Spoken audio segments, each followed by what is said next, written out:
As Silas lit his pipe, a sudden wind swept the valley, rushing, like word from crazed mountaintop prophets, or perhaps a gale from the mouth of God Almighty, who had seen their crime and made fair to blow them all to kingdom come. The fire devoured the schoolhouse like a living beast, leaping from yellow to orange, roaring in a noticeable rhythm, content to feed upon itself long past the existence of the puny structure it consumed. Silas had not figured a small building to sound so sinister in its dying. Where did them damn Carters get off to? He had to think fast. Ride home and pretend he'd been asleep? Ring the bell like they had planned? Get the hell out for a few days? He started running toward the bell, but the post seemed to get no closer. His chest felt like he had run uphill 2 miles. Gasping, he stopped and grabbed for his pipe. Gone.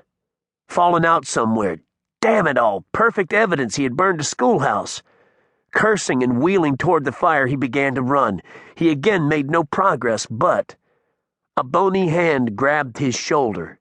Carl, his niece Ethel's husband, yelled in his ear, "Get up, Silas, the damn chimbley's on fire!"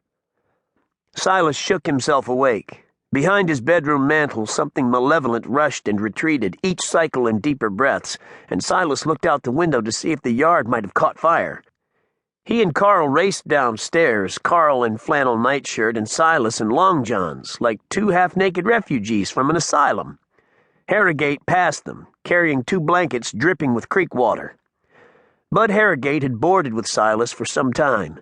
His habit was to stay a year or 2, then go on what he called a pilgrimage, and Silas called damned foolishness, for 6 months or more.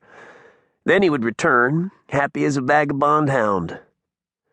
Despite his ways, he was good help, and in Silas's kindly moods he thought of Bud as the son he and his dead wife Retta had never had.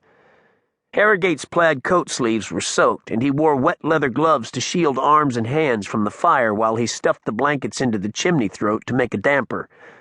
Within 10 seconds, the fire in the shaft starved, and the coals still in the fireplace smoldered.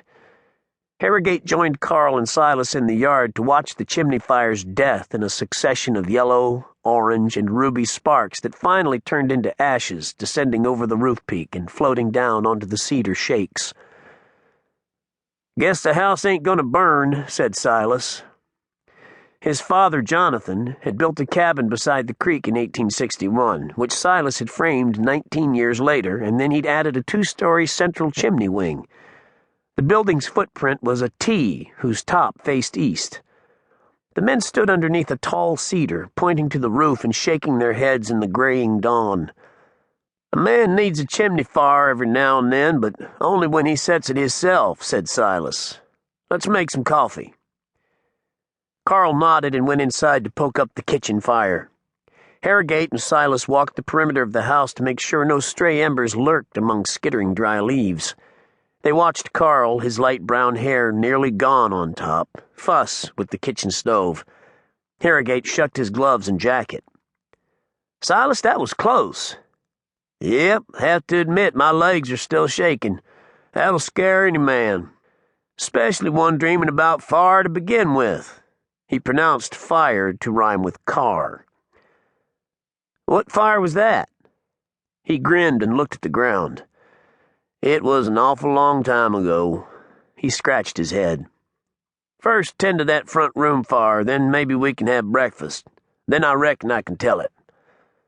Harrogate's flat face and high cheekbones led some to speculate he had Melungeon blood, others Cherokee.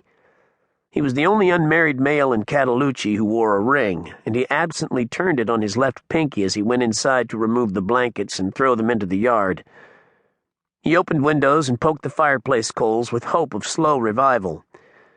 Carl breezed through the front room on his way upstairs for clothes.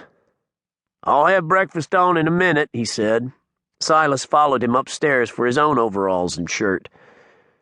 Ethel was visiting her sister in South Carolina, so once breakfast was on the table, the 3 men dispensed with manners, slurping and sopping and grunting their way through coffee, bacon and eggs, biscuits and gravy, and applesauce, followed by molasses and butter.